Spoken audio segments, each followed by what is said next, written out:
So, hello everybody. Welcome to our live talk today. Welcome, Chris. Happy to have you back. Welcome, Terry. Nice to meet you today. We are still waiting for Martha and for Zachuas, who will be a bit late. But just let's start at the moment. Our topic today is the African way of life, and I'm very interested in hearing your opinions about that. And I would ask you to introduce yourself a bit because people that are watching won't know you. Chris, do you want to start? Sure, I can go first. So thank you very much, Mary Ann and FutureLink, for having me again. And Happy New Year to everyone who is listening to us, watching us from wherever places you are. Really glad to meet you these early days of the month and also of the year. It's going to be really a bright and prosperous year. The way it's really gotten off to the start. So my name, as I said, is Chris Ouma, Kenyan, an African, currently based in Nairobi. Nairobi is the capital of Kenya in East Africa. And basically, I am a youth worker. That's what I tell people, a youth worker. So I work with young people across the African continent. I've done some work in West Africa, done some work with young people in Southern Africa, and currently much of my operation is to support research for young people, especially in the Eastern Africa and the Horn of Africa. So I support work around helping young people to be able to appreciate how research can help them to be able to strengthen their community work and also the well-being of young people. It's really a pleasure to be with you, and I look forward to sharing my insights and thoughts about life in Africa. Thank you. Thank you, Chris. Terry? Thank you, Marianne. I'm actually glad to join. This is my first time to be here, and I'm happy. My name is Gatheca. I'm a social worker, and I live in Nairobi, Kenya. I'm an African, and I work with, I specialize with families and children. So I'm glad to be part of this talk of African life, the way of living, because I actually I have that experience of living with people and being in the village and in the community where we have vulnerable kids and vulnerable family. Looking forward, and Happy New Year, everyone. Thank you. Thank you, Terry. So when we think of a European way of life, the first thing we would think is achieving, discipline, work, not much fun. The first thing when you think of African life, what is that? Just this in a few words. Yeah, when you talk about Africa, one of the things that comes in mind, especially for majority, is being one community, is like social, being together or being in a group.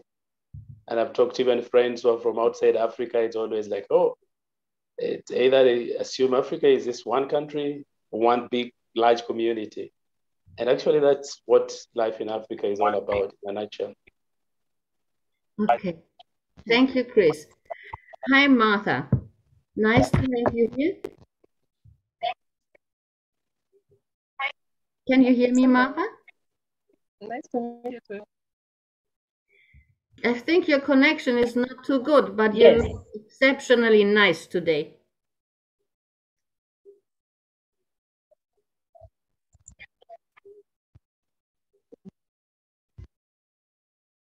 Martha, can we test the connection?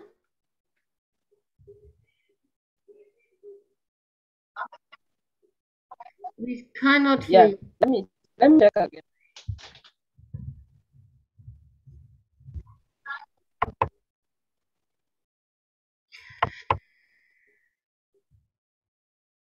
Could you just talk a bit, Martha, so that we can see whether it works or not?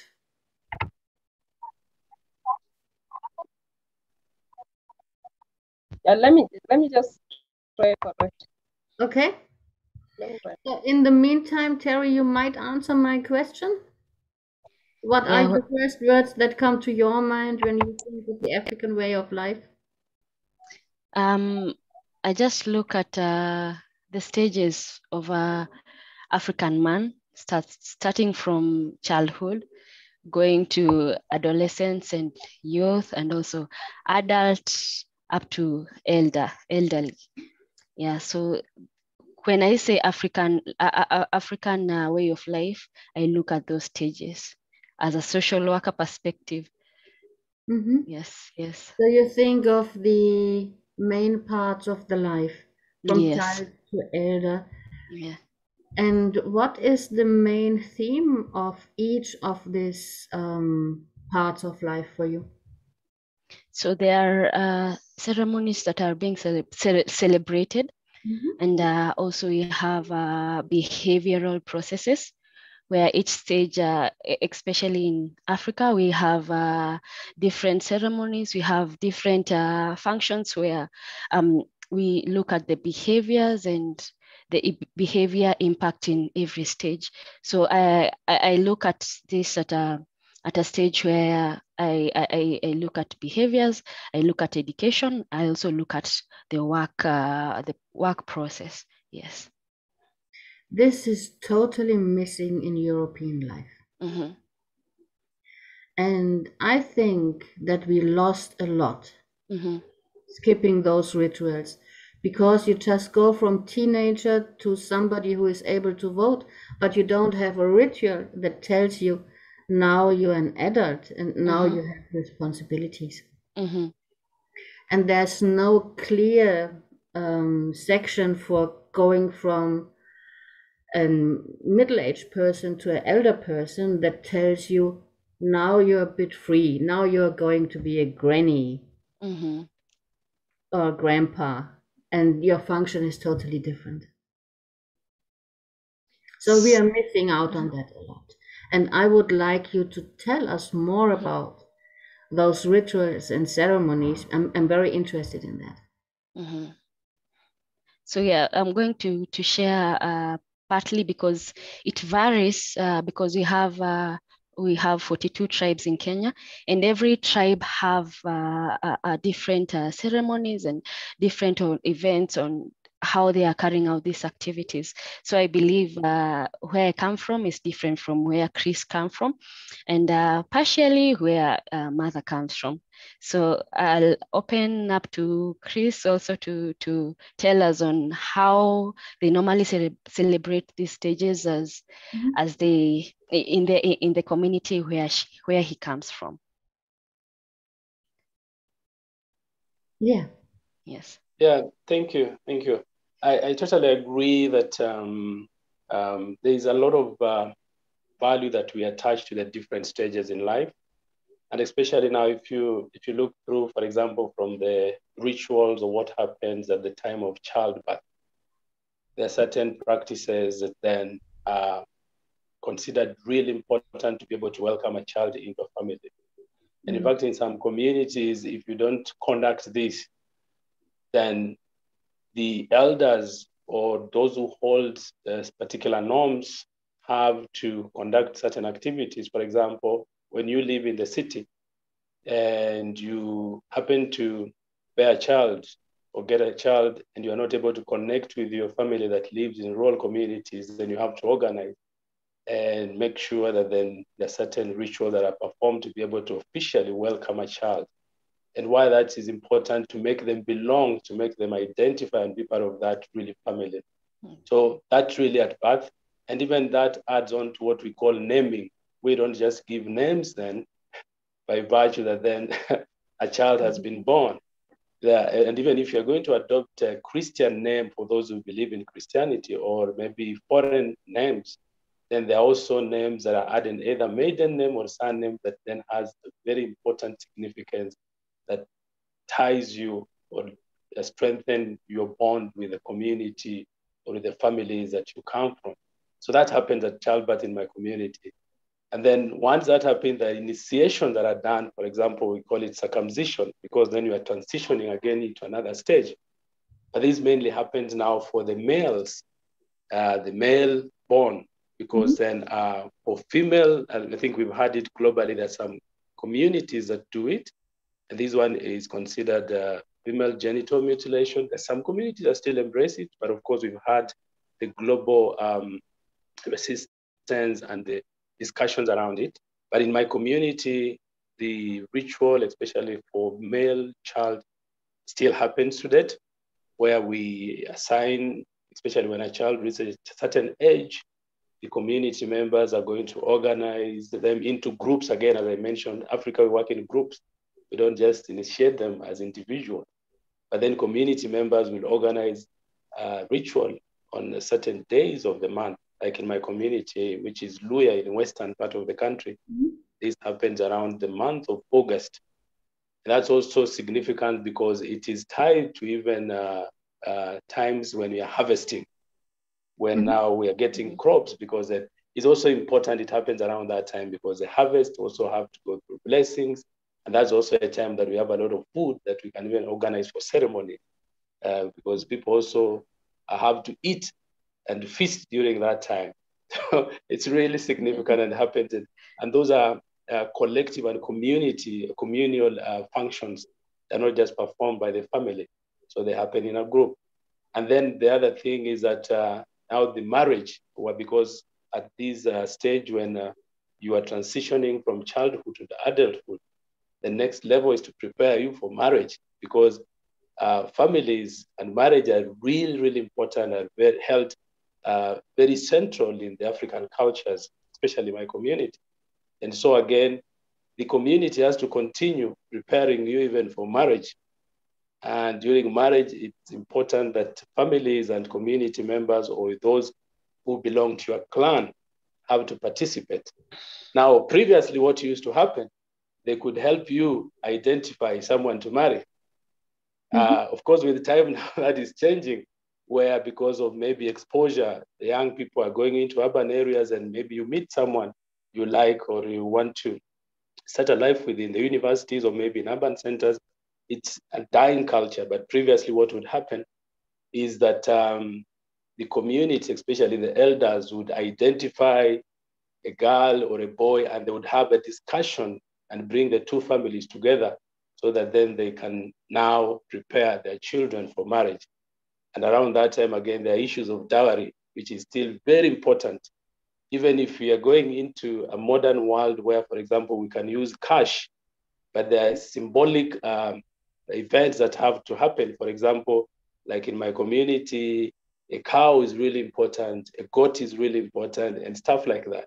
So as my colleague has said, we attach a lot of value to the different stages of life, right from birth through to initiation, where you are transitioning from childhood to adulthood, even to time of marriage, and even at time of death. Like yesterday, we were just burying a child, an infant who died in the city. And because of the restriction and the COVID and other logistical challenges, this child was buried in a cemetery in the city. But we have to take, symbolically, even pick soil from the grave and take it and perform certain rituals at home. So it's rich. The cultures are rich of what happened at different stages of our life in Africa. And also important to note that these practices vary from one ethnic group or cultural group to the other. Thank you. Thank you, Chris. This is very interesting to me. Last time I already learned about death in Africa and that it is all community based. And for the big things, as I see, the rural areas are the most important ones. So you go to the city to live there, to work there, but your heart seems to be in the rural region and in the villages and with the communities you come from. Is this right? Absolutely. In fact, I keep telling my friends and the colleagues I work with that Africa is really one complex society, because ideally you are likely to meet every person, in most cases, have two homes, especially for those who are in the rural. Like now myself, I have to get a home and be in the city purposely for work and of course anything professional. But I must also have a rural home.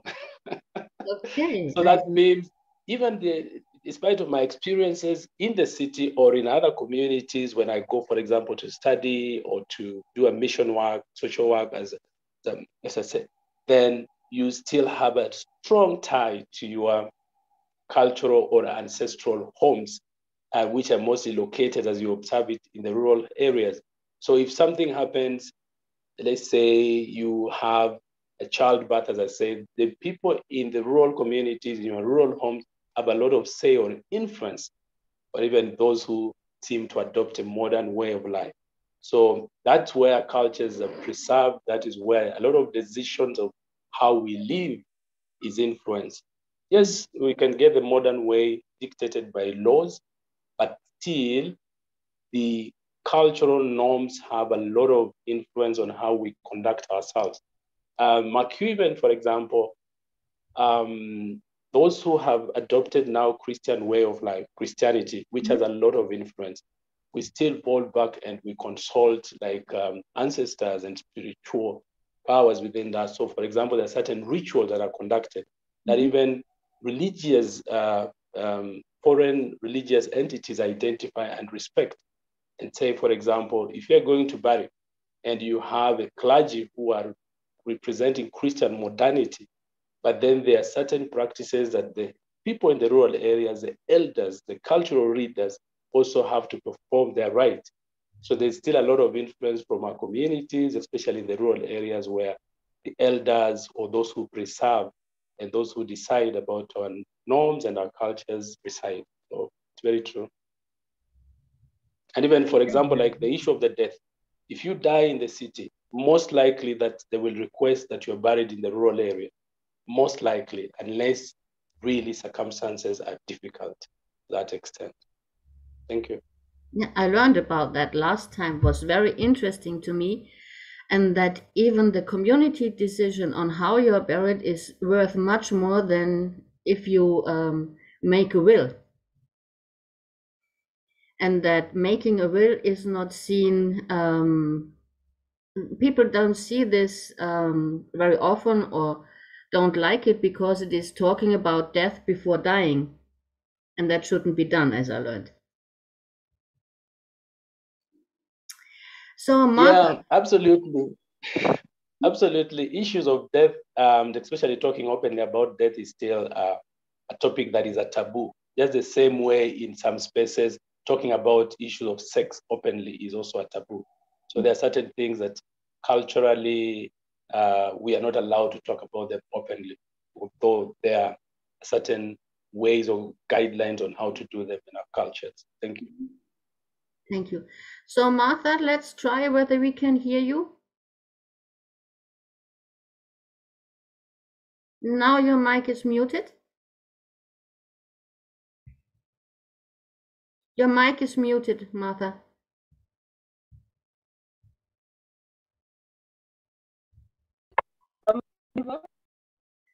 Oh, the line is very bad. Can you hear me? Not good. The line is bad. Now your mic is muted. When you mute your mic, we cannot hear you.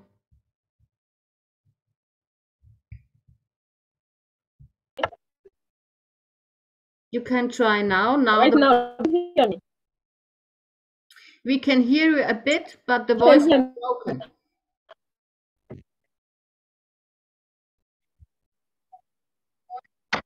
Your internet connection is not good. But I want to say that you look exceptionally nice today. I like your head and your dress a lot. Thank you. And this already seems to be an African way of life and dressing. Can I speak? It's very sad that we can I try? Can you speak loud enough so that you oh. It's very bad connection. I'm sorry. Yeah. But Maybe you can go closer to a router. But I can hear you so clearly. If you can hear us, it's good. So in worst case, I would say, if you want to say something, I can hear you. the video.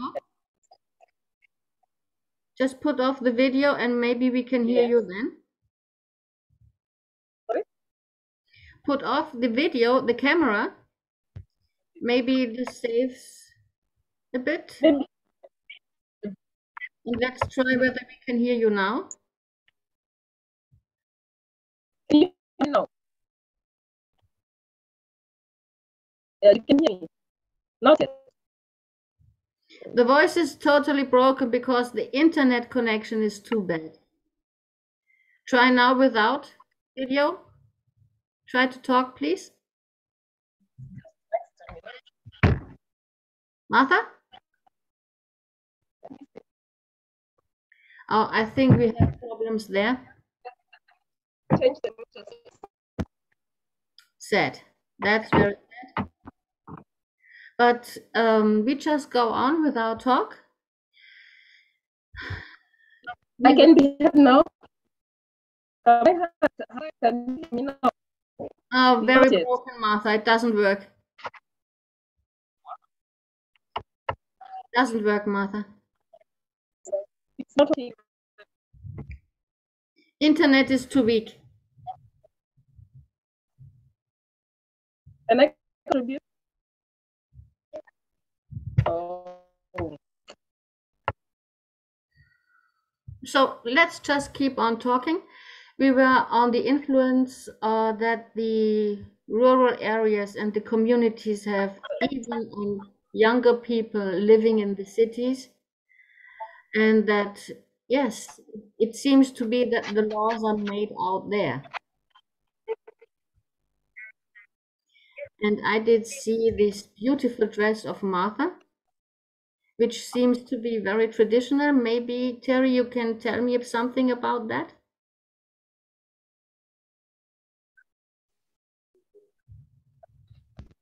Yeah, we actually have a certain way of dressing, and this also varies with tribes.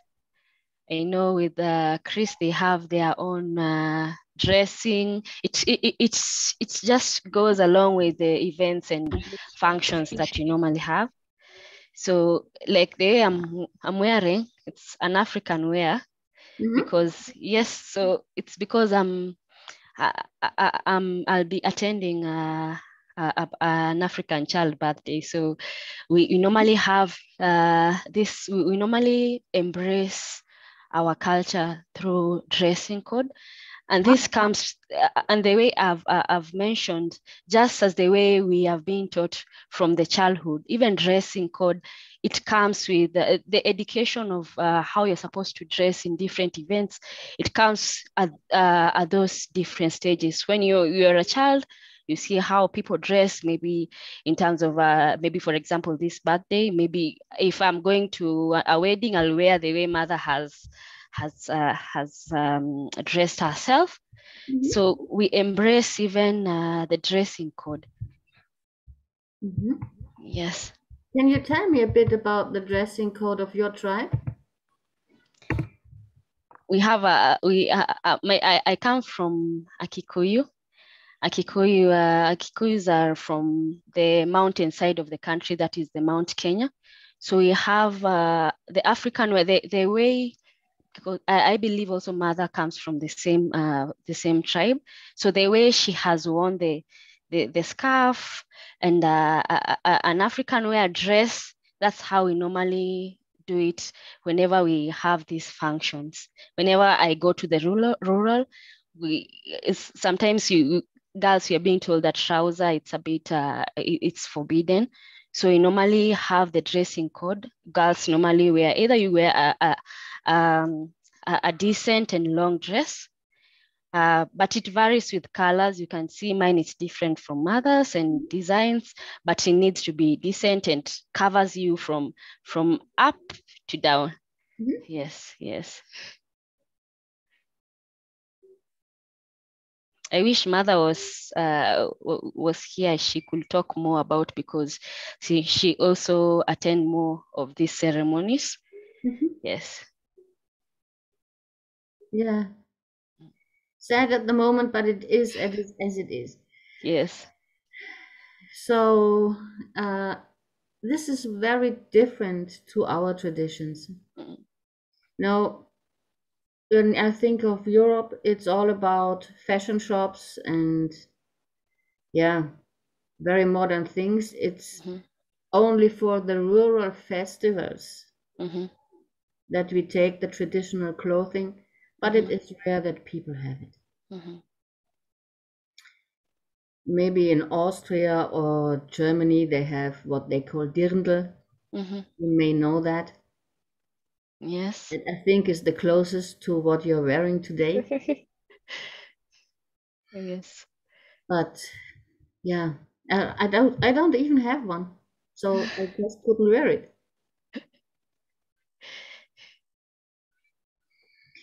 When we think of African way of life, you said communities and the stages of life are the most important things to you. Yes. The rituals. What was you're quite young. What is the ritual that was the most important for you at the moment? Or impresses you most? My recent event was, I am a mother of two. So both my kids underwent the ritual of they were being welcomed by my rural community members. So we had, for my first child, we had this. It normally takes maybe when a child grows. They normally say they need a child to grow so that they can. The child. It's a joke they normally make, that the child needs to have a bit of fat or meat.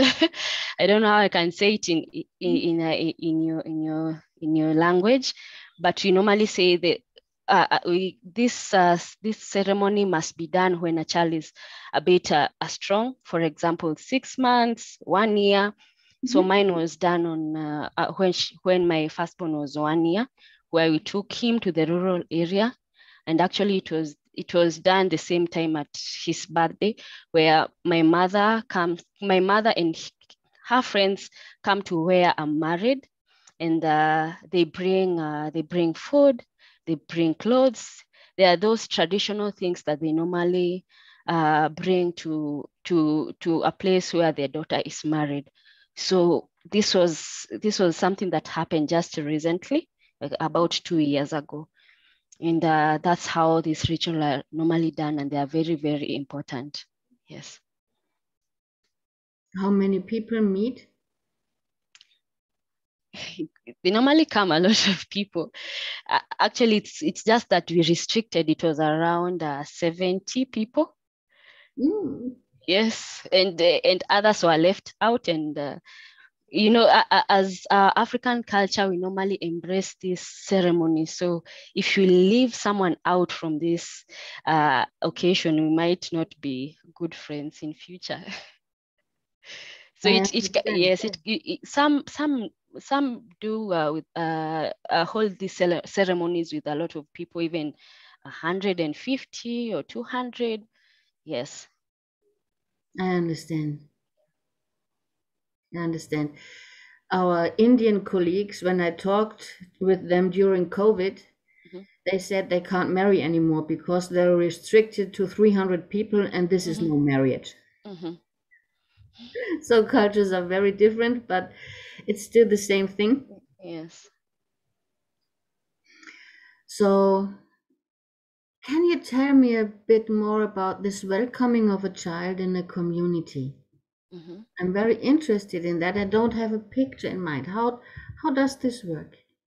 So when a child is born at the age, I don't know if in your country they normally receive the jabs, because here they normally receive jabs at 6 weeks. It just goes like that: 6 weeks, 14 weeks. So in the first 6 weeks, in our culture, you're not supposed to take your child to the community or to other people. You're supposed, even you can see on our social media pages, when someone has given birth, they normally hide the face of the child until that child, maybe it's he or she's around 6 weeks or 2 months. And that's why even the ceremony of bringing in the community, it happens at a later stage, maybe at 4 months or 5 months. It's normal. They normally say that a child is not supposed to be seen by different people. In case people have bad intention with your kids, they may look at your kid and maybe something may happen. So at the birth, you're supposed to, or for example, for my kids, I took like around 2 months for even my own grandparents to go and see them. So you're supposed to just to be in the house, and especially if you're married, like I am married, I'm taken to where to the home of my husband, where my mother-in-law will take care of me until I become strong, maybe even for 2 months. So that is where now even the processes of naming comes in. So the child is, some of us maybe living in the city, you might have identified the names, but the middle name and the surname needs to come from the side of the parents. For example, if you have the first child is a boy, the boy will be named after the father. The boy will be named after the father of my husband. If she's a girl, she's a firstborn, she'll be named after the mother of my husband. Now, if you get the first 2 kids who are male and the boy and the girl, so the naming will come from the side of the husband. Now, from the thirdborn and fourthborn, if they are both, if they're boys and girls, so I'll name them after my own parents. That is what normally happens during that stage of welcoming the baby in the community. Yes. So it's the father's or the mother's name, or even or the ancestral line? It should be on our communities. The first is the father and the mother's name, and if the father was never there, maybe someone has been brought up by a single mom, the child will be named after the brother, the first brother of the father, or the first brother of the mother. Yes. So these are very restrictive naming rituals. Yes, yes. That up to date, despite of you living anywhere, you need to follow that ritual. Okay. Yes, yes. Thank you for that information. Hi, Zach. Nice to have you here. Finally. Yes. Finally, and I'm very sorry that I'm late. Thank you to see Chris and to see Terry. And I saw earlier on Martha was having a challenge with connection. Yes, we have a bit of a problem, but it's also a way of African life. Yes, the internet connection we experienced is also a way of African. But we have this in India and even in Germany too. There are always places where the internet connection is not that easy. So, Zach, we have been on the topic of naming. We face the fact that African life is based on communities, and that in fact the rural areas are making the laws, and people who are living in the city are subdued to the rural laws more than to the laws of the government. Hi, Martha. Let us see whether the mobile works. The mic is muted. You can hear me? A bit better. All right, I've changed the device. It is better. I want to say that I am glad to be here finally. And I want to say that the African culture and values, we are defined by our social issues, the moral, the political, as in the hierarchy, depending on the community. And coming from one of the communities, and a coincidence that personally I'm born in a different community from my parents, where my parents come from. I am born in the Kalenjin community, and I'm married. My husband is still like Kikuyu like me, but he was born and brought up in the Ameru community. So I cut across, I know the importance of this cultural values because I keep changing depending on where I am. If I am we go to my homeland, I have to switch to the Kalenjin way of life. If we visit my husband's place, I have to switch to the Ameru way of life. But I can say that it's rich. The African culture is rich, and we are proud to be in it. Yeah. And now we can see more of your dress. Oh, wow. Very nice one. Yeah. So there are those things that we value. And just like Terry said, there are those things that come by with there are rituals that are carried out when we are carrying different things. For example, the welcoming of a new child, or the circumcision of an adult, depending on where you come from. There are those that do it after the 8 weeks. There are those that do it when the child is transforming from the primary to the secondary school at teenage. And it's different in different African communities. But I can say there's one thing that defines the African way of life. Apart from the social issues there, we can say that there's a lot of synergy. There's a lot of coming together as long as there's a celebration of a milestone. And in as much as I give back to my child, there are things that I can't do alone. The culture does not, the way of life does not allow me to handle it alone. There are milestones that I have to involve the uncles. There are milestones that I have to engage the community, because the celebration is not seen like my celebration, but our celebration, because the child belongs to the larger community. Yeah. Yes, I agree with Martha. Despite coming from a very different community compared to us, and I think you already know in Kenya we have 42 tribes, so you'll continue hearing us talking about different tribes, and as you engage with us, you will be learning from different communities and people sharing about what their communities look like. But Martha has made a very important point that there are a lot of things that cut across. For example, the issue of celebrating milestones. It is shared across many communities. Like in my own community, when there is a passage from youth to adulthood, people gather and people celebrate, and you go back to your uncles, they gift you, they give you blessings, they give you things that will help you start life. There are other things, like, for example, a young man is supposed to build a small original house that they start life with. We call it Simba. If before you leave your father's compound, you must put that house as a sign that you have now become an adult. You are leaving from your father's house and going to your own house. So when you go to that Simba, you show that you are now a man. You're starting your own life.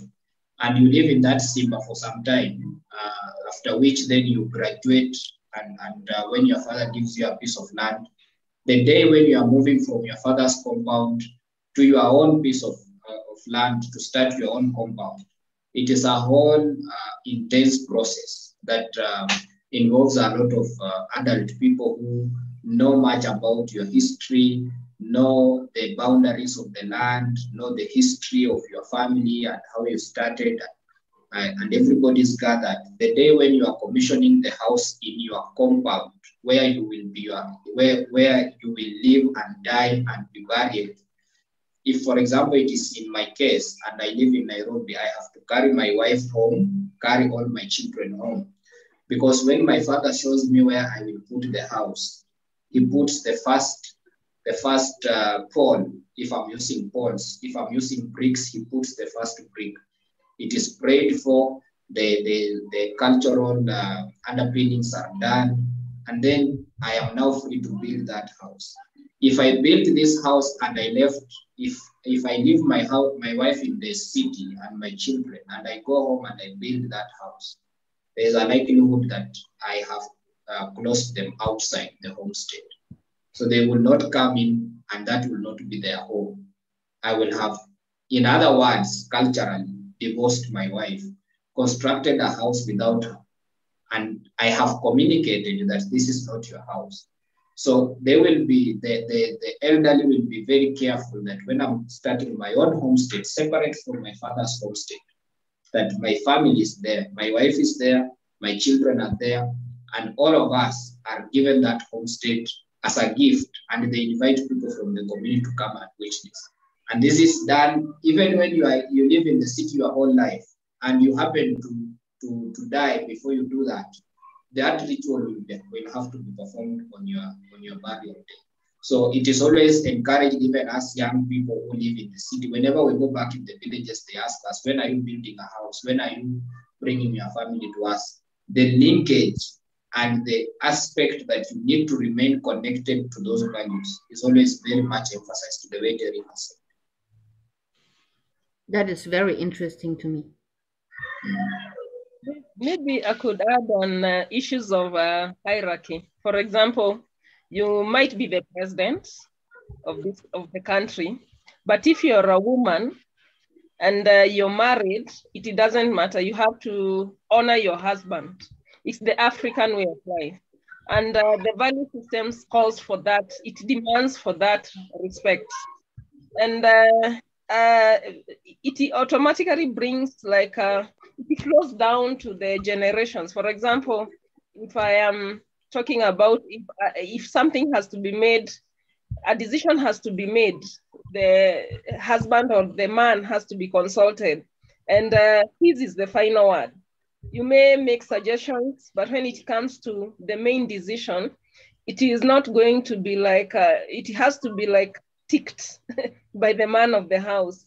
So it's African, and there is a way that it goes around it.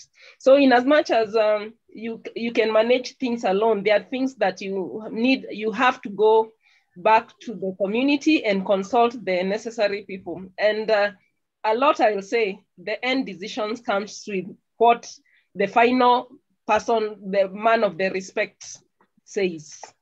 So there are structures that are there for listening to the children, listening to the women, listening to those communal issues. But in as much as they may shut and just be listening to everybody, the final word, whatever the man who has this, who is honored, says, becomes the final word, and the community follows, all the families follow that. So issues of, we can say that is a political value. It's like hierarchy. There are ways that, there are those men that are the people who have been given in charge of the villages. The family comes first, and then it goes to the village, the village heads, and then the community heads, and it goes all the way to the president, the state, the head of the state, yeah. And those systems, when it comes back to the cultural values, they are really upheld, and they really matter.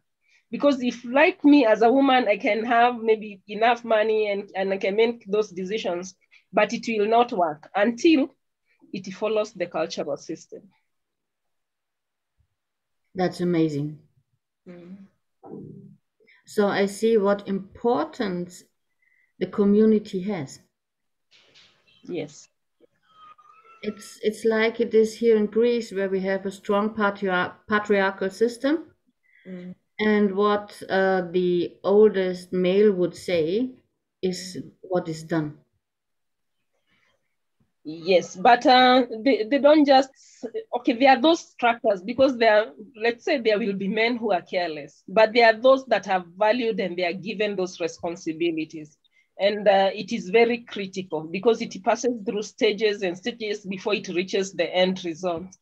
But again, I'll say that there are many issues of moral values. There are systems of the way things are controlled. For example, those people who defile children, I mean, sexual issues. There are those that get out of order, the community accepted ways of life. There are ways of also structured ways of disciplining the same people. Maybe depending on the culture or where people come from, there are systems that have been set that are acceptable to that community. I'll say, as one person who does rescue services, sometimes I rescue, from my experience, I rescue a child who is coming from maybe the Luya community. I am raising children from all the cultural backgrounds. And so when I'm also doing family tracing, when I realize that the child comes from a certain culture, I have to learn the way of that culture, because it is a journey with me and that community for me to reintegrate this child. I must know their ways, the accepted ways of life in that community. There are communities that reject children with disabilities. So when I'm integrating a child in a community that does not raise children with disability because they look at it as a curse, it will be different the way I'll deal with a family when I realize the child comes from a community that has a different cultural background, value system that says they can raise a child with a disability. So for me, it has hit me that I have learned so many cultural values because I raise children who have been abandoned because of disability. And I keep tracing the families, and it is different experience depending on the child, the community the child comes from. Yeah. So I see, when you are a child and no community takes you, you're an outcast. Yes. You're a very lonely person for the whole of your life. I have children that I have to raise the whole of my life, because in as much as I've tried to trace their families, because I believe it is because their community, maybe where they belong from, because I have used all the structures to try to trace these families. But why it's not working, I believe it's because they come from communities. Those children were abandoned because they come from communities that do not raise children with disabilities. Their systems don't allow. So in as much as I try to trace those families, they will not come and front themselves, because they know that even if they front themselves and claim these children, their community and their value system does not allow them to do this, to raise those children. So they are just refusing to come out. Yeah. Yes, and I think Martha is raising a very important point, because as we talk about this, the value systems and the cultural and the norms and the way Africa is structured and the communities, the way they work, the aspect of punishment is very key when someone errs, like Martha mentioned. And we have things like incest, for example, when because incest in itself is heavily punishable in African context, where if you do it and if you are found, they don't look at it any other way. They will consider the child a curse in many of the communities, and you will find that when you give birth to such a child, nobody will want to associate with them. So it becomes a very unique point of connection between modernity and culture, because from where that culture is coming from, it was discouraging issues of incest. But when you come and we are talking about the modernity, we are talking about the rights of a child and trying to connect the rights of a child and what the cultural underpinning was in terms of discouraging such behaviors in the community, because then they tore down the cultural systems. It becomes a conflict and a clash between modernity and the culture, and what the culture wanted to achieve. But one of the other things that I've seen in terms of punishment that I find very interesting is these systems don't call you to court, don't arrest you and beat you up. They just have a nice, simple way of punishing you. So, for example, if my father has been calling me to go and build a house and I have refused, and he has been doing it over and over again, and if I have been, if I'm required to participate in my community endeavors, for example, when one of us die as a community, we are supposed to raise resources, support them, go there, build a house for them, make sure that they are settled, and make sure that they are buried peacefully. Zachuas? If I ignore those things and I say,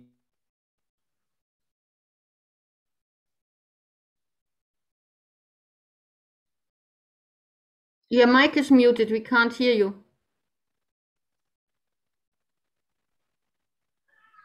Ariane, can you hear me? Now we can hear you again.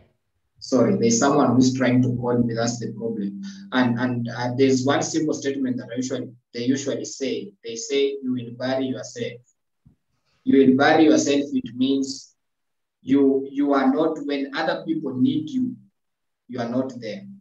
When you are supposed to be participating, you are not participating. So when you die, you will carry yourself to the grave and bury yourself.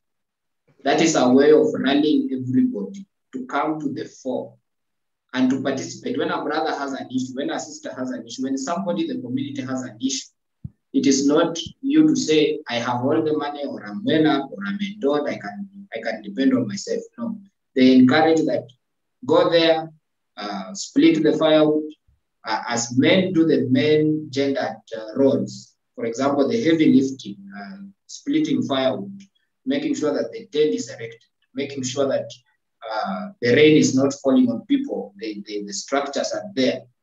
The women ensuring that the water is there, the food is cooked, things are served. Socially, people organize themselves within those roles and make sure that that event is successful. So if such are happening in my community and I'm not participating, the day when I need to do it or when I am found with a problem, nobody will show up for me. They will come, yes, physically, but they'll just stand by the fence and look as I get troubles. Yeah, people have found a way of going around it that you can bring modern caterers and you can organize and buy people to do it, but you will still remain a laughing stock because when they leave that particular function and they go back to their communities, you feel that there is some level of rejection. You belong there, but you are not part. So I feel that kind of punishment is really, really nurtured across cultures. Well, they will tell you even the Kikuyu land is the same. If you go across communities, it's the same. If you're not participating and upholding the cultural values and underpinnings, there is rejection that comes. And this starts straight from your family. Your father will tell you, your mother will call you, they will remind you that you need to be part. And if you refuse completely, there is actually a bearing that will come with it. Later on, when you need it, you might not know, but you will start to feel the pinch at that point. So fear of rejection, the fear of being an outcast is deep-rooted fear. Yes. Yes. Yes. Actually, it's about the systems and the structures that work in the communities, in the African way of life, that set the systems themselves, the way they are set, they just put you either off or in. So you really need to work within those structures for you to work smoothly or be able to be effective in the communities. I look at it in the way the African way of life, I mean the African setup. There are those people who have been entrusted in storytelling, the use of proverbs and folktales in order to instill the discipline or instill the value system that is desired. So like there will be maybe old people that will be entrusted with the young children to give stories. And some of those stories, as we grow up, we realize they were fake stories. But like there is not that big animal we would hear that it comes and does this, but it was intentionally, it was intention to be able to correct me and be able to live within a certain way of life. And it works wonders. Because when you keep telling children about stories of long time stories, and you attach that to a desired way of, I mean, something that you expect from that child, you are able to define that child to be able to appreciate the value system that is acceptable in that particular culture.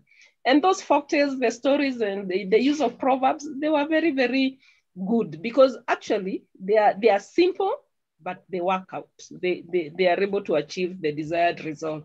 We'll say that issues of even the dressing, the way of dressing, I think some of these things that were put, they were fixed so that they are able to control people in a way of, I mean, from some vices.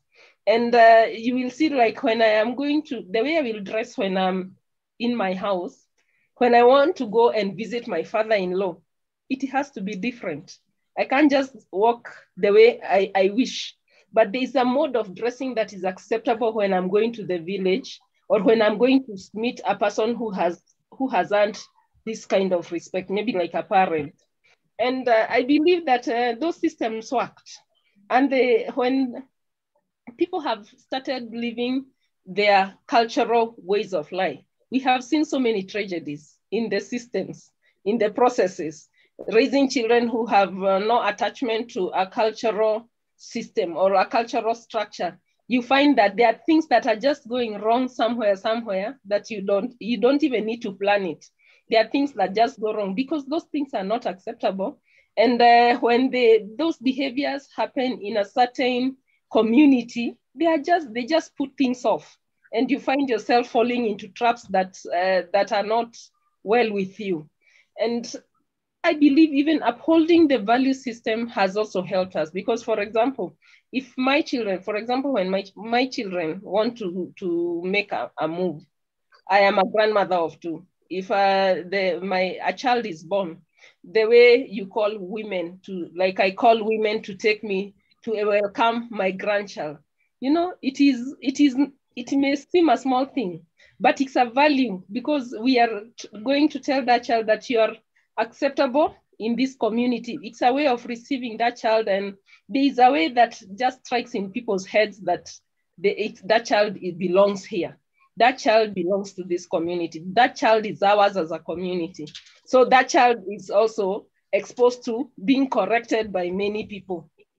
And that child can be disciplined by a variety of people who have participated in the moves of that child's life. But when we try to live that value system and try to work like alone, if that child does not earn that respect from those people, and again, even it doesn't also come with that demand of correcting the child because you are not involved in the life of the child. So we find that the communal way of life being good, because even economically, for example, one of it is an economic value, where people come together, they bring their strength together. Like we go help one of our own to do farm work. We do it free of charge, and we do it as a community. Today we can do that work here, then we can go and do it elsewhere. But you remember, it's an economic activity because that we do together to help each other, because at the end of the day, when the maize is harvested or the food is harvested, it cuts down the cost of living for the whole of that community. So I believe it's beautiful. Our culture is rich, and it's beautiful as long as we engage in it and you are in sync with it. Yeah. As long as you're in sync with the roots and the village. Yeah. I understand. And I see that the main fear is the fear of rejection. When I think of Germans, the main fear would be making a mistake. It's not fear of rejection, because we are very individualized, not so community-based, but making a mistake is a drama. It is okay. From my point of view now, I'm not talking from the point of the whole Africa or what, but from the point of view, because as we go study many things, as we become learned, and as we study the lives of other people in the world, we also disengage to some things that are, we keep disengaging again from some things that make you fix yourself, and they're not suitable for yourself. So you also find that there are those things that maybe you will do it when you're required to be in sync with that system. But when again you are in the world, you're working out there, there are things that are cut across many cultures, and there are things that are only specific to a certain culture. So you have to disengage yourself in accordance to the situation. For example, I am talking about like myself, I am a Kikuyu, but I am not born in my culture. my parents gave birth to me while they found themselves living in a different cultural system. So personally, I didn't grow within the culture that I am born in. I grew in a different culture. And then I also got married to somebody who is from my culture, yes, but also again was born in and raised in a different cultural system. So like we have to cut across so many things. It is also works with my work, the way I rescue children, the way I rehabilitate them, and the way I even reintegrate them to communities. I am doing it for different systems. So I have to keep balancing with what suits what.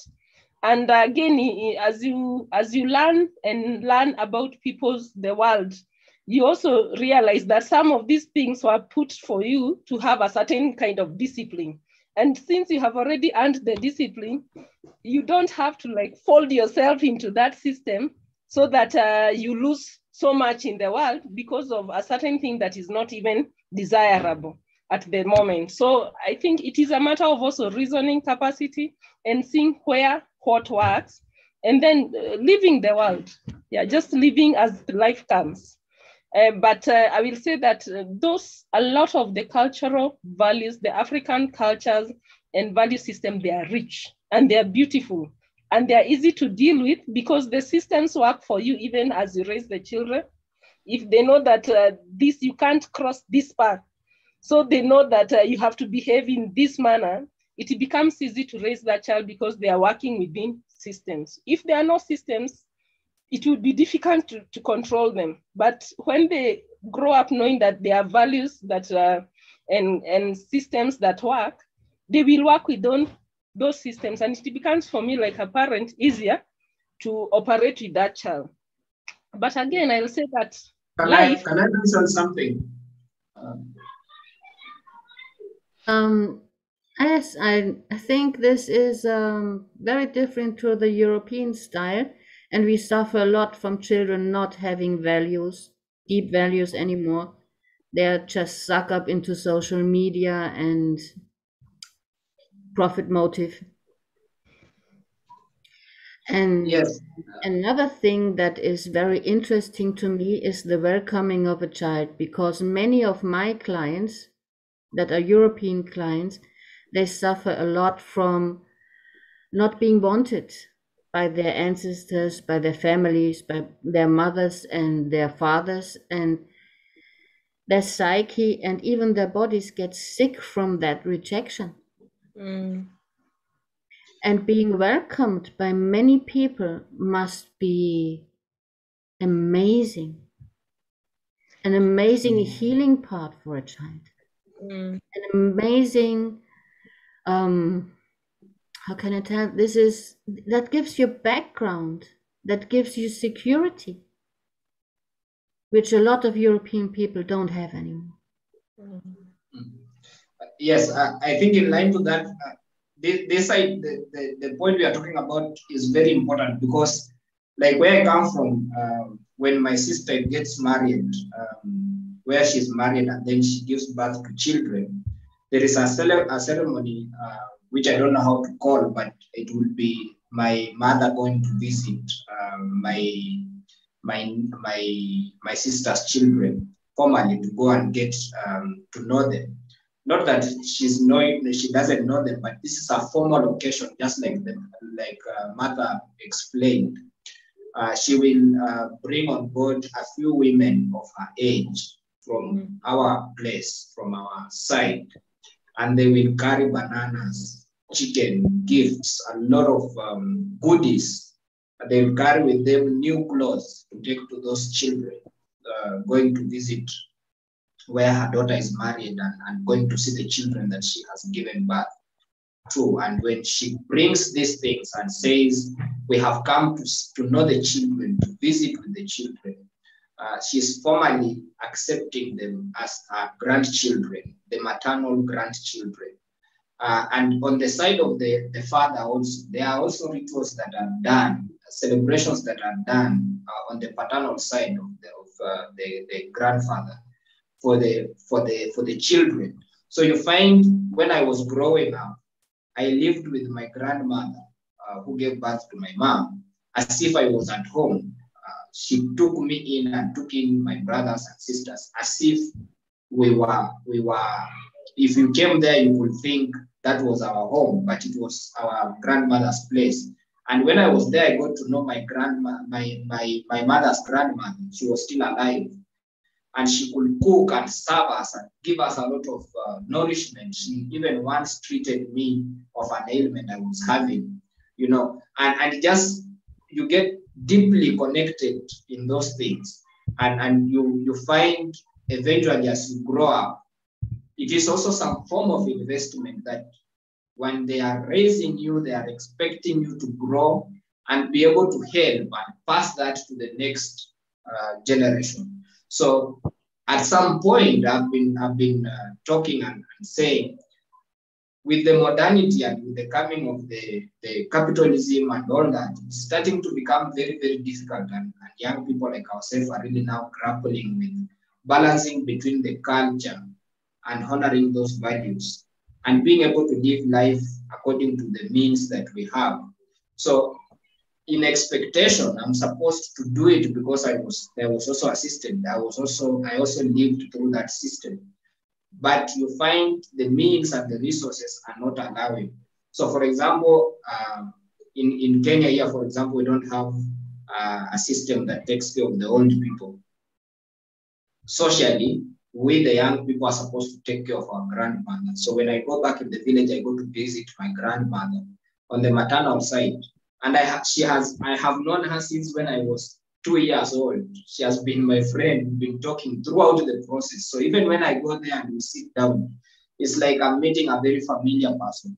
But as I meet her, I'm supposed to help her with the challenges she's having in her old age, because she doesn't have many people right now. Her own children grew up, came and gave birth to us. We have grown up, we have more strength. It is our opportunity now to go back and lift them and go back and take care of them. You know, so whenever we are going, we also now bring gifts to them. We bring a nice dress to them. We bring food to them. We come, and if they are sick, we carry them to the hospital and make sure that they get a good attention.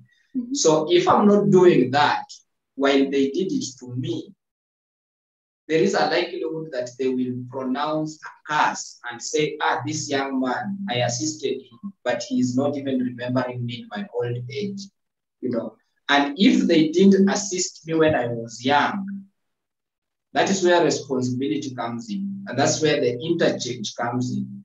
When I was growing up, they were not there for me. They were not helping me. My aunties didn't take me to school, didn't support me when I needed.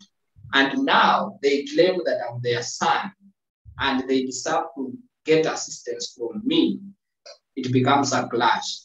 People start to argue that you are coming when you need help, but when I needed help, you are not there. So you find now there is friction between the old and the young.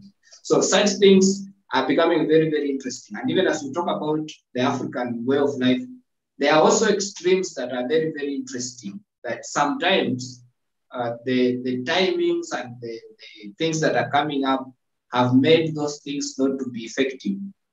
And one of such things that I was learning recently is wife inheritance. That if I die, my brother will inherit my wife. This is a culture that has been there in Luyaland and in Luoland. And the essence of that was, if I die and I have 2 children or 3 children, these children, who takes care of them with my wife?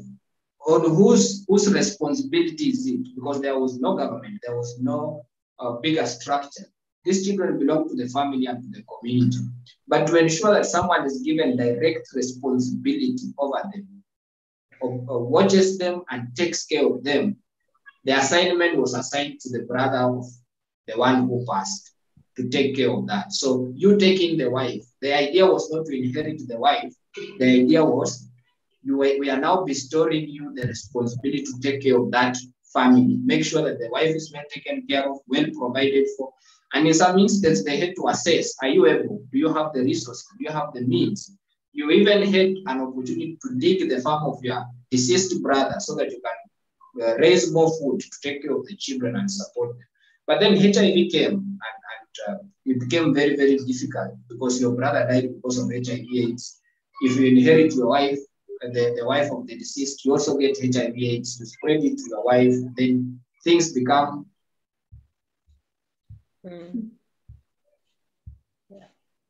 I think very, very difficult. So HIV actually has caused.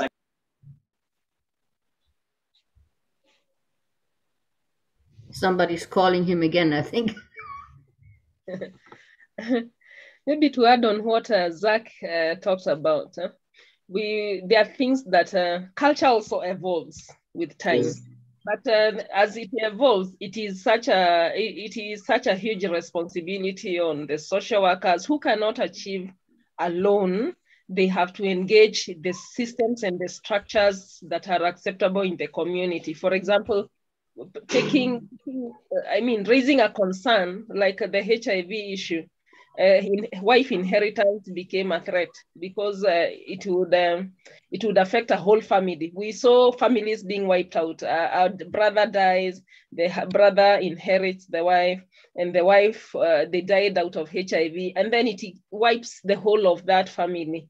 And changing some of this has not also been easy because I am sure it engaged a lot of community dialogues that had to go through the cultural systems to be able to appreciate that now wife inheritance is a dangerous thing.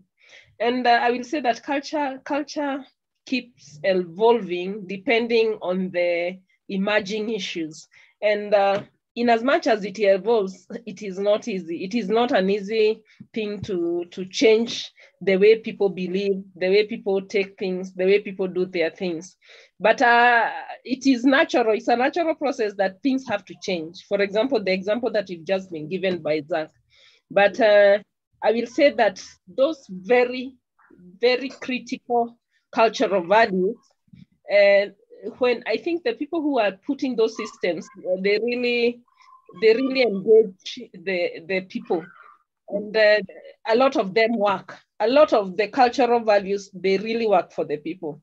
And I will say that our African culture is so beautiful. It's quite beautiful because I remember, like, personally, I lost my mother 38 years ago. I was a young child.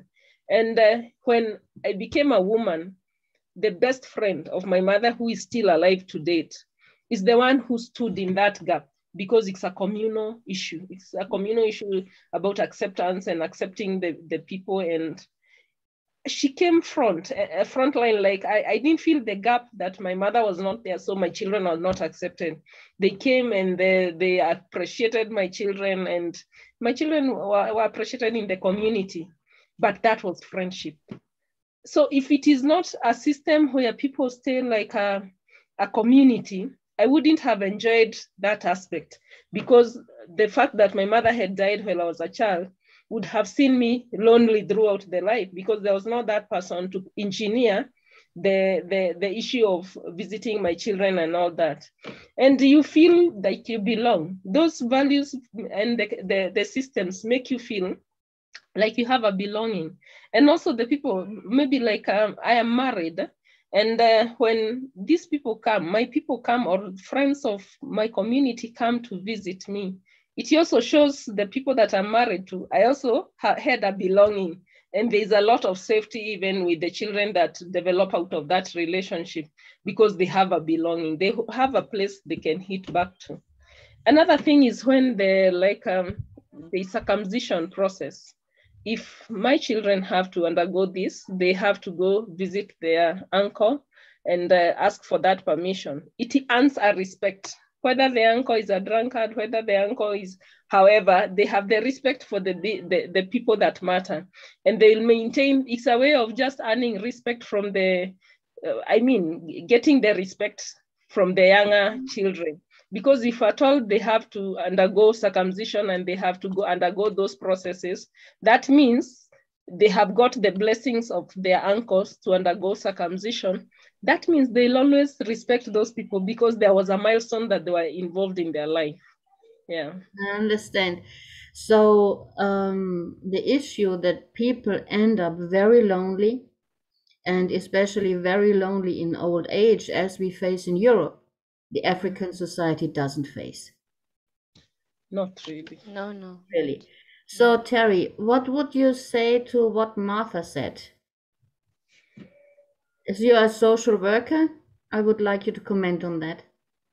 Yes, as a social worker, Nairobi is a cosmopolitan a city where there are different people from different tribes comes in.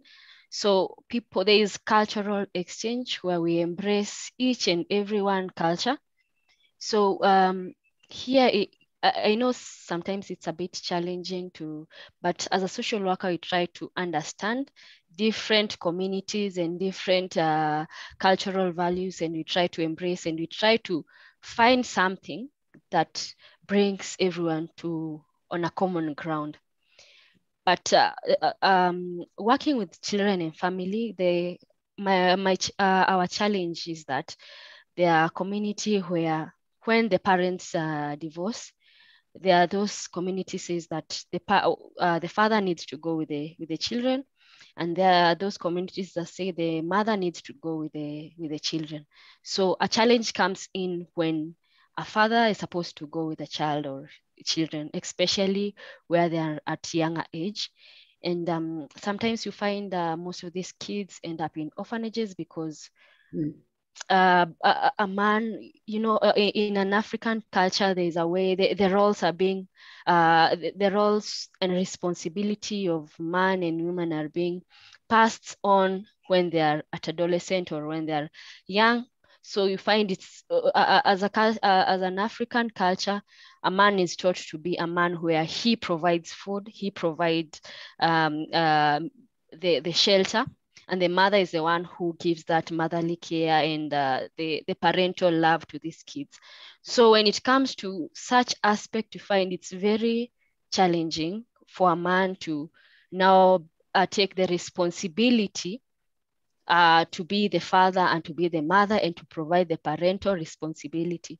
So it becomes a challenge, and this makes most kids go to the orphanages, and we are experiencing that in sometimes you need to call both parents. If they have separated, you need to talk to them. And since the man has not been brought up in a place where he needs to, he can take the care of maybe the small kids. So you need to try to work be on the modern side and try to talk to them in terms of a mother needs to be there for the kids. So as a mother has said, it's somehow challenging, but at the same time we try to embrace it. At the same time we try to make people understand that apart from following the cultural norms, that here we are living a cosmopolitan city, and you need to embrace others people, because even the government has also come in, and the law states that their younger kids need to stay with their mother. So it becomes a challenge, but most of the time I've seen people accepting it. Yes. Yes. Thank you But very much. and also as kids are raised as community.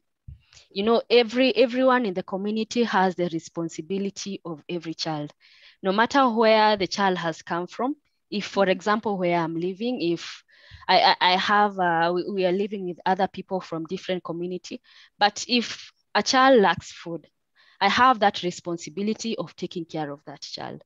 If that child is going through an abuse, I, as a social worker, as a community member, I have the responsibility to come and intervene in that child's problem. So the child is raised, he or she is not an individual or a family, just a family member, but he or she is seen as a community person. So every person is supposed to take that responsibility of every child. Yes. Yeah, this is a really main difference to the European style where the mothers or fathers are responsible. And we still have the old proverb that says to really raise a child, you need a village. Mm-hmm. But people don't act to that according to that anymore.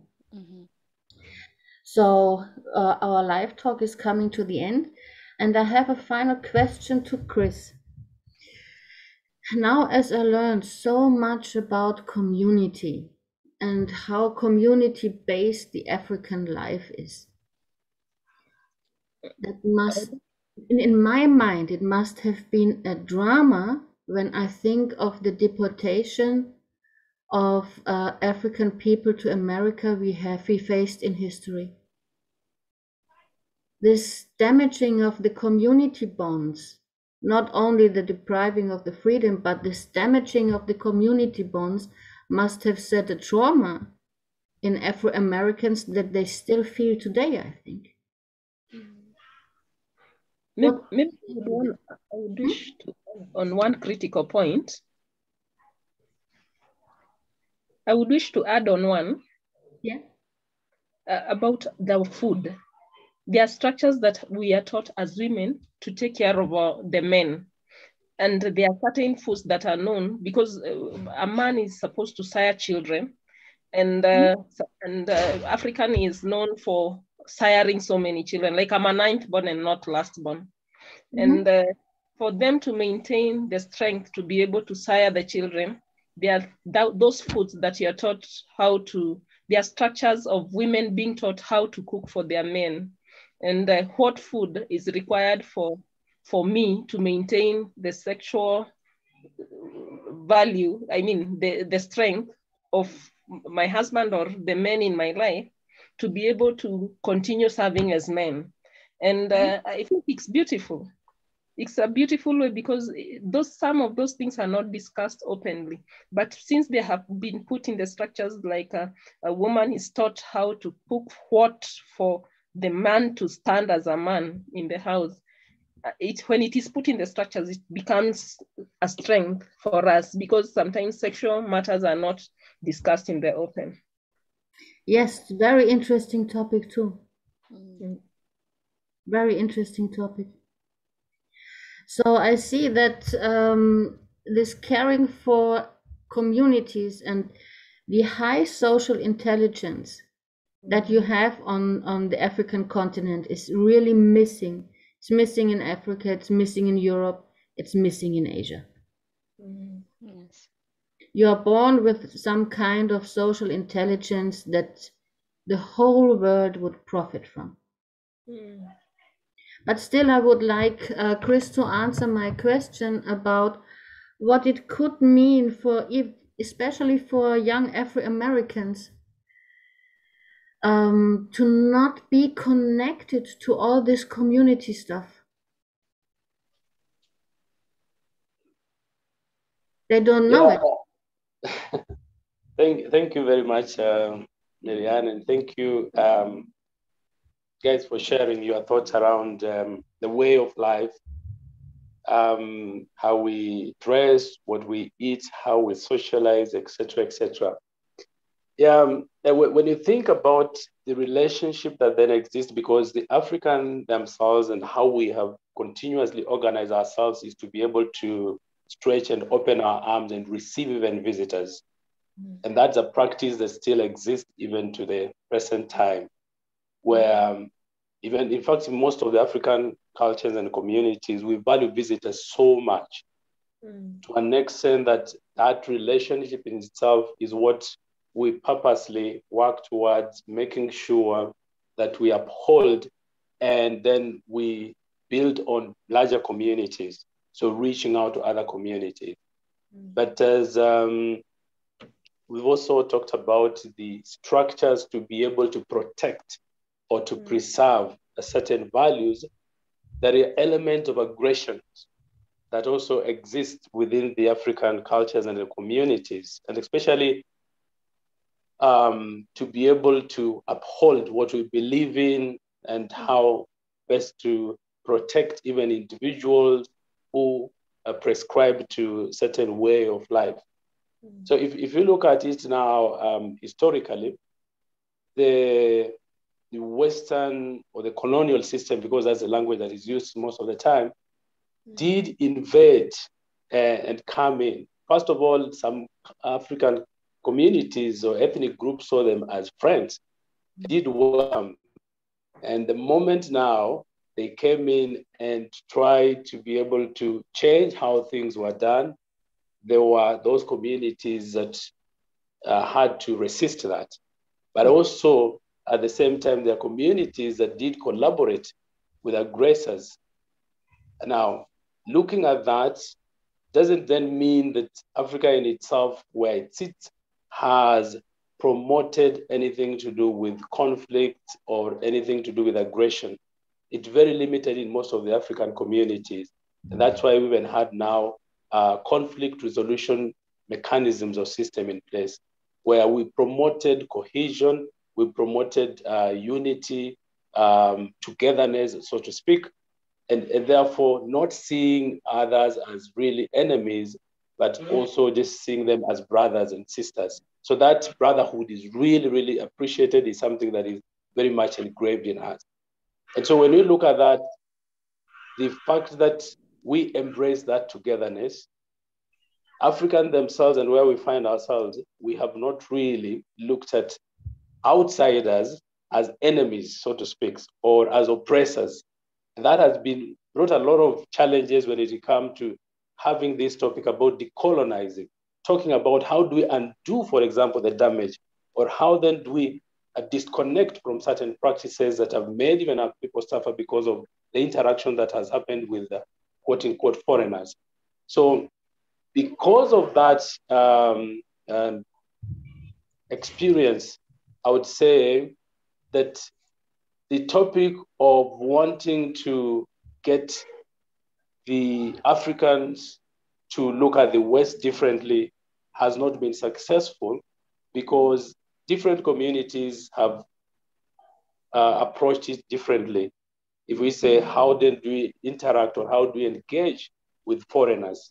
So if you go to some communities in Africa, depending on a narrative that was created because of their historical experiences with the foreigners who came in during that time, you might think that some communities are aggressive or do not accept people from certain culture. But ideally, the bottom line is most of the African countries are very much receptive and welcoming to the visitors. And on top of that, the Africans themselves are very much open to learning new cultures, because themselves were rich in that culture. We have created spaces where, for example, communities had opportunity to be able to exchange different cultures. So like if you go to the western part of the country, there were events that were organized where community A would come together and meet with community B, and those interactions led to, for example, intermarriages, led to businesses, barter trade, because the communities that were producing different things in the farm or maybe in the economic activities. So there are a lot of collaboration and interaction, and that's what I'm saying. Even you look at it from communities or people who might see the West as oppressors, in most of the African cultures, you actually see they embrace that togetherness. So they welcome people to come in. But because a narrative has been created, there is still communities that I would say remain very much conservative because of the experiences. I would not want to say they're aggressive, but they remain very conservative. Either because, for example, they were betrayed, and that's in history that we read either in books or a message that has been passed from generation to generation. Like now when, let's give an example, when the radio line was being built from the coastal region, from the Indian Ocean, making inroads through the country to the western part. And therefore there's somebody who would bring a narrative and say, these people are trying to create an entry or a path to be able to come and take away your wealth or take away your property. So that's a narrative. And there's also someone, for example, who sent a narrative that they're coming in to bring you good tidings, bring you good things. So depending on how narrative was created and the way it was passed generation to generation, we have actually seen that conflict that arises. And therefore, if I was asked honest opinion on how different communities, different even countries now, because borderlines were now drawn, it's still very thin line to say that different cultural groups do fight. But one thing that I know, for example, there's a practice that was organized in some cultures where young men from one community would go and compete. It would look like a fight, yes, but then there's a way in which to also express their culture, where people actually literally fighting. But now one that wins may take over all the women, or may even take cattle. So such kind of practices were there as a way of just celebrating, but not the aggression to be able to take over and then oppress, or because people value their cultures, and therefore even the political structures that were created was not to be able to scramble and go and grab and take over a certain community and take their way of life, but rather just finding a way to be able to express themselves or to claim what quote unquote would rightfully belong to them. So like in Africa, for example, you don't see issues of theft are very much discouraged in most of the communities. Issues of corruption or greed, taking away from your brother, taking away from your sister because of the communal way of approaching life. And that in itself has never promoted any form of aggression, where we think that certain people would say, we feel we are oppressed, we feel we are, for example, infringed in a way.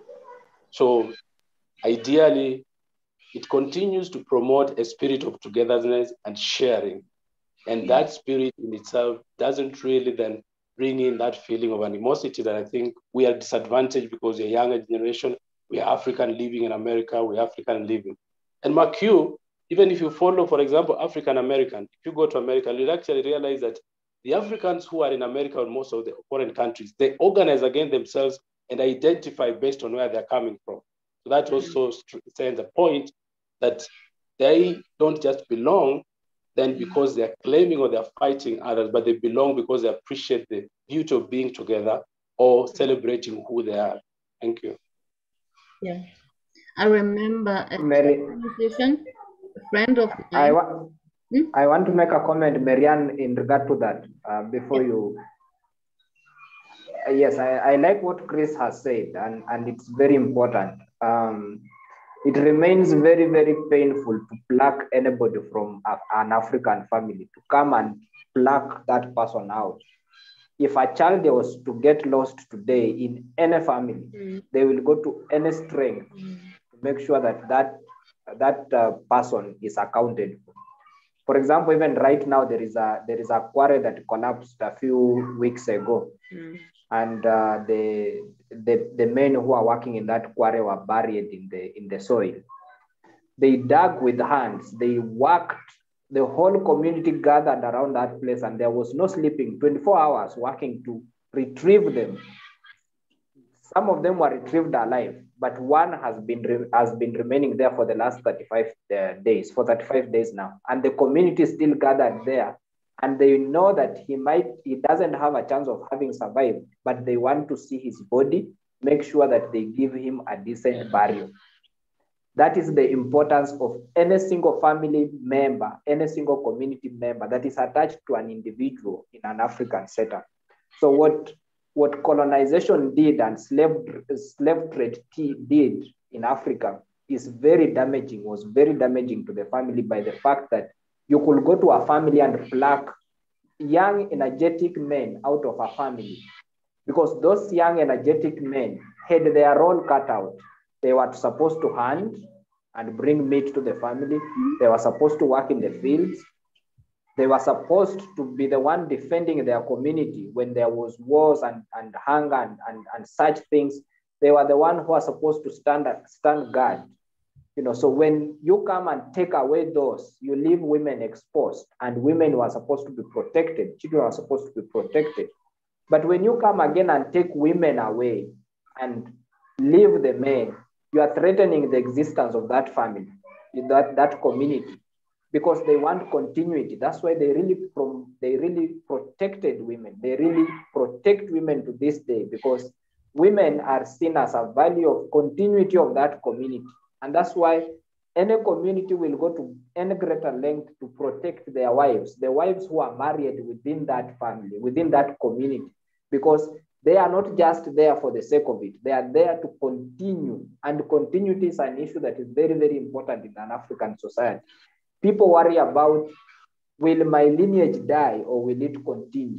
So when you come and pick young girls, you have picked something very, very valuable. And that demonstrates from the day you are born, if you get lost, if you get disappeared and people are not able to account for you, they will wait for you until the day you show up or until they are convinced that you are dead. Everybody will keep looking for you. So everybody is important in an African society. And when you die, that's why if someone dies in America, some families will go to greater length to carry the body from America to come and bury and accept that that is closure. So when you just raid a family and steal the children or steal the father or steal the mother, you cause a devastating effect. And we can never undermine we can never underscore. So maybe somebody called again to Zachuas' phone. Yes, but what I wanted to say, I understand that perfectly because a friend of mine, he's dead already. It's an Afro-American musician, jazz musician. Promised to get. Yes, people are being ferried to Europe, being promised that they will be given good jobs, even as early as last month. And that is devastating many families because these young men are useful and important components of those families.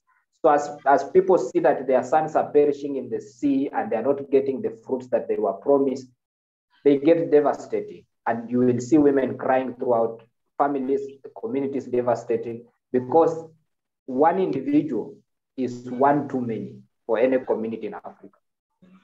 I understand that now. And the story I wanted to tell is that friend of mine, he did an album which was called From the Roots to the Source, and throughout his life, he suffered from not having roots. He suffered so much that he even did a whole jazz album about that. So this is very different to our European style of life. And I think you're far better off having that community style. I think we will need to come back to that community style sooner or later. Otherwise, we just will, we will die. We will run out of possibilities. So I'm very pleased that we have this inter-African connection now, and Zachuas.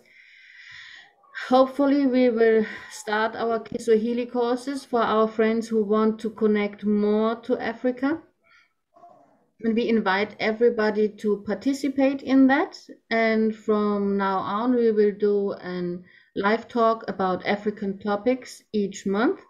The next topic, I think, is young African leaders, isn't it? Yes. Yes. So I'm very much looking forward to that. And thank you very much for telling me about African lifestyle. And I much more understood now what community and social intelligence means in Africa. Thank you. Thank you. Thank you from the heart for telling us about that. Thank you too. Most of Okay. Thank you very much. And I see you next time. And hopefully, in one or the other of the live talks, I will see you again. Thank you. Thank you very much for having us. Is it how I say goodbye in Kiswahili? Kwaheri. Kwaheri. Kwaheri. Yes. Yes. Kwaheri. Bye-bye. Bye. Bye. Thank you. Thank you so much. Thank you.